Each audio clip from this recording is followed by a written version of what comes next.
आपण पाहत आहोत बहुजन आवाज न्यूज चॅनल।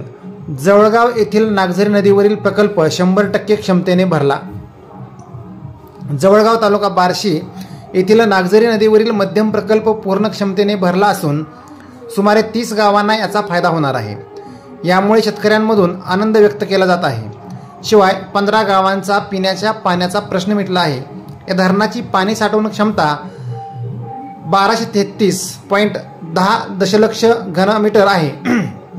कालव्याच्या खाली सुमारे 6000 हेक्टर तर उचल पाण्यातून सुमारे 4000 हेक्टर क्षेत्र ओलिताखाली येणार आहे।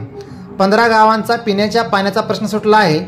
जवळगाव धरण ओव्हरफ्लो झाल्यामुळे कालव्याद्वारे हत्तीज, हिंगणी, खुंटेवाडी, राळेरास, दहिटणे, सासुरे, कवठाळी, शेळगाव, देगाव, वाळूज या गावांना लाभ होतो।